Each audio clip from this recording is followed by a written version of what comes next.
Fistula. जी हाँ दोस्तों, आज मैं आप लोगों को फिस्टुला के बारे में कुछ बातें बताऊंगा और इसे ठीक करने के लिए मैं टॉप ग्रेड की होम्योपैथिक मेडिसिन भी बताऊंगा। दोस्तों, फिस्टुला को आप ठीक कर सकते हैं। दोस्तों, सबसे पहले हम इसके लक्षण बताएंगे, उसके बाद इसका हम कारण बताएंगे और फिर मैं आपको फिस्टुला को ठीक करने के लिए टॉप ग्रेड की जो होम्योपैथिक मेडिसिन होती हैं उसकी जानकारी मैं आप लोगों को दूंगा। तो नमस्कार दोस्तों, मैं डॉक्टर सिद्धार्थ और आप लोगों का हमारे इस चैनल में बहुत बहुत स्वागत है। दोस्तों, वीडियो में आगे बढ़ने से पहले मैं आप लोगों को एक छोटी सी जानकारी देना चाहूंगा कि अगर आपकी खुद की कोई समस्या है, आप हमसे अगर पूछना चाहते हैं तो दोस्तों आप मैसेज सेक्शन में यानी कि कमेंट बॉक्स में मुझे मैसेज कर सकते हैं। मैं आपके मैसेज का जवाब जरूर दूंगा।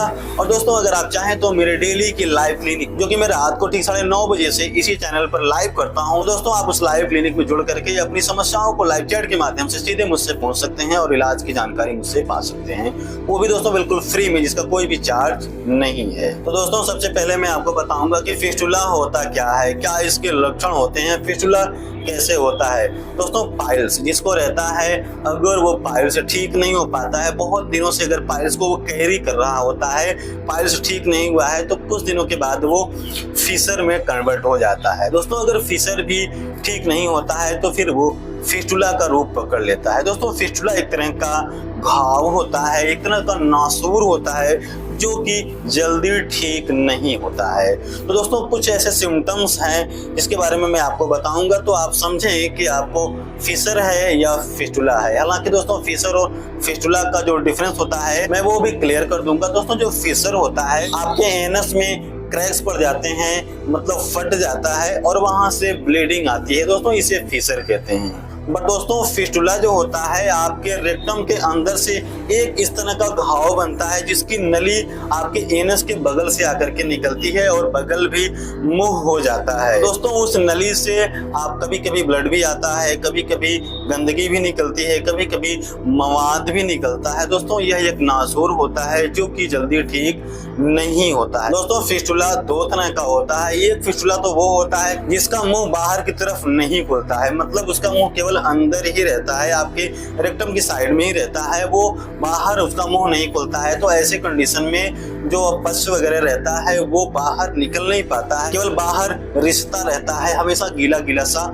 बना रहता है। दोस्तों, इसको ब्लाइंड फिस्टुला भी कहते हैं। और दोस्तों, जो दूसरा होता है उसका जो मुंह होता है अंदर तो रहबे करेगा, बट दोस्तों उसका मुंह जो होता है वो बाहर की तरफ खुला रहता है, जिससे कि उसमें से मवाद निकलती रहती है, उसमें से गंदगी निकलती रहती है, उसमें से पस निकलता रहता है। दोस्तों, जल्दी ये ठीक नहीं होता है। दोस्तों, ये कुछ कॉमन सिम्टम्स थे जिसकी जानकारी मैंने आप लोगों को दिया। आप समझ सकते हैं कि आपको फिस्टुला है या फिशर है। दोस्तों, अब मैं आपको बताऊंगा कि क्या कारण होता है जिस वजह से फिस्टुला हो जाता है। दोस्तों, इसका जो मेन कारण रहता है दोस्तों वो होता है कॉन्स्टिपेशन, यानी कि कब्ज। जिन्हें कब्ज की शिकायत रहेगी उनको पाइल्स की शिकायत हो जाएगी, यानी कि बवासीर की दिक्कत हो जाएगी।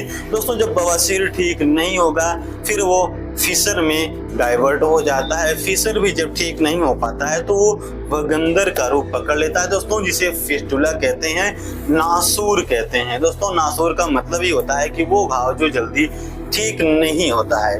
तो दोस्तों, ये कुछ काजेस थे। अब दोस्तों, मैं आपको बताऊंगा कि आप कौन कौन से होम्योपैथिक मेडिसिन का यूज करके फिस्टुला को ठीक करने की कोशिश कर सकते हैं, फिस्टुला को ठीक कर सकते हैं। दोस्तों, फिस्टुला ठीक करना यह आसान काम नहीं है। फिस्टुला को ठीक करने के लिए दवाओं का चुनाव बहुत ही सोच समझ करके करना चाहिए, जिससे कि आपका फिस्टुला एकदम से ठीक हो जाए। तो दोस्तों, मैं आपकी जानकारी के लिए कुछ टॉप ग्रेड की कारगर होम्योपैथिक मेडिसिन की जानकारी मैं आपके लिए देता हूं, जिसे रूटीन में आप यूज करेंगे, लक्षणों को मिला करके अगर यूज करेंगे तो फिस्टुला आप ठीक कर सकते हैं। दोस्तों, फिस्टुला को ठीक करने के लिए जो सबसे इफेक्टिव मेडिसिन यूज किया जाता है दोस्तों, उस मेडिसिन का नाम साइलिसिया है। जी हाँ दोस्तों, साइलिसिया आप थेरेडी की पोटेंसी में यूज कर सकते हैं फिस्टुला के केस में। दोस्तों, साइलिसिया का जो सिम्टम होता है वो कुछ इस तरह का रहता है कि जिनको फिस्टुला की प्रॉब्लम रहती है उनको बस निकलता रहता है, जो नली सी बन जाती है, जो नासूर सा बना रहता है, वहां से बस निकलता रहता है। दोस्तों, जो पेशेंट का स्टूल होता है, जो मल होता है, वो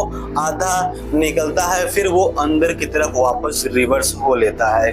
दोस्तों, अगर ऐसा सिम्टम मिलता है, आपके रेक्टम में अगर खुजली बहुत ज्यादा रहती है, पेन बहुत ज्यादा रहता है, जलन अगर बहुत ज्यादा रहता है तो दोस्तों आप साइलेसिया यूज कर सकते हैं। साइलेसिया बहुत ही इफेक्टिव मेडिसिन होती है दोस्तों। साइलेसिया को आप थेरेडी की पोटेंसी में 2 बूंद सुबह दोपहर शाम अगर यूज करेंगे तो फिस्टुला में आपको धीरे धीरे आराम लगेगा। दोस्तों फिस्टुला को ठीक करने के लिए जो अगली और इफेक्टिव होम्योपैथिक मेडिसिन यूज की जाती है दोस्तों, उस मेडिसिन का नाम एसिड नाइट्रिक है।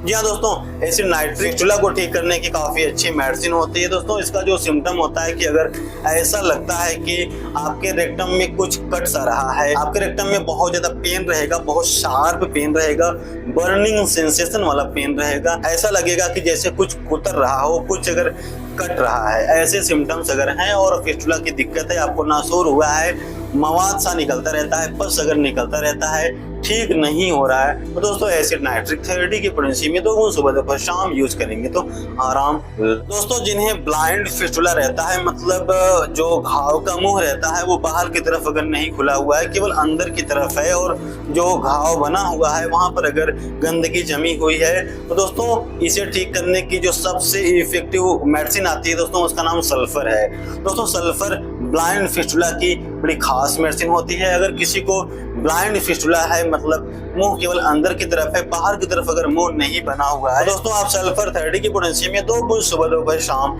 यूज करेंगे, यानी कि जुबान पर टपका करके पिएंगे तो आपका ब्लाइंड फिस्टुला ठीक हो जाएगा। दोस्तों जिन्हें फिस्टुला की दिक्कत है और समझिए कि जो घाव बना हुआ है उसमें अगर टपकन जैसा अगर दर्द रहता है, टपकने जैसा अगर दर्द रहता है, आपका जो रेक्टम है अगर वो बिल्कुल रेडिश हो गया है, लाल हो गया है और शार्प पेन हो रहा है, घाव आपका ठीक नहीं हो रहा है, आपका जो फिस्टुला है वो ठीक नहीं हो रहा है, तो दोस्तों ऐसी कंडीशन में आप बेलाडोना यूज कर सकते हैं। बेलाडोना आप 3x में यूज करेंगे, 2 गोली सुबह दोपहर शाम यूज करेंगे तो जो या टपकन जैसा आपको दर्द रहता है, जो घाव आपका ठीक नहीं हो रहा होता है दोस्तों, वो ठीक हो जाएगा। जो आपके रेक्टम में एक लालिमा सी बन गई है, लाल हो गया है दोस्तों, वो भी ठीक हो जाएगा।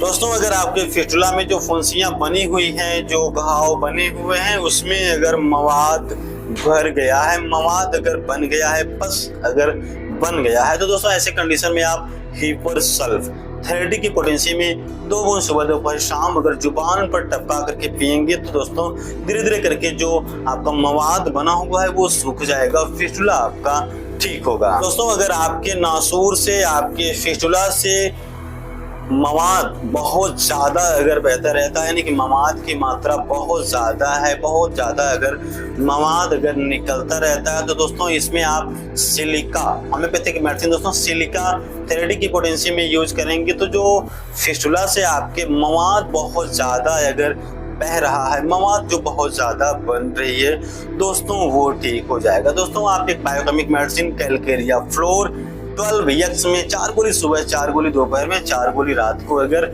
चूसेंगे तो दोस्तों आपका जो फिस्टुला है वो आसानी से ठीक होगा और जल्दी ठीक होगा। और दोस्तों इसके साथ साथ आप बेसिलिनम होम्योपैथिक मेडिसिन 1000 पावर की, यानी कि 1 mg की पोटेंसी में आप 2 बूंद हर 15वें दिन पर लेते रहेंगे। तो दोस्तों आज मैंने आप लोगों को फिस्टुला के बारे में कुछ बातें भी बताई हैं और इसे ठीक करने के मैंने होम्योपैथिक मेडिसिन के बारे में भी बताया है। दोस्तों आशा करता हूँ कि ये वीडियो आप लोगों को पसंद जरूर आया होगा। दोस्तों अगर वीडियो पसंद आया है तो वीडियो को एक लाइक जरूर कीजिएगा। चैनल पर अभी आप अगर नए हैं, अभी तक आपने चैनल को सब्सक्राइब नहीं किया हुआ है, तो दोस्तों आप इस चैनल को सब्सक्राइब कर सकते हैं। दोस्तों मैं होम्योपैथी से रिलेटेड ऐसे ही नॉलेजेबल वीडियोज ले आता रहता हूँ। तो दोस्तों आज की इस वीडियो में सिर्फ इतना ही, मिलते हैं किसी और वीडियो में, तब तक के लिए दोस्तों thank you so much and goodbye, have a nice day.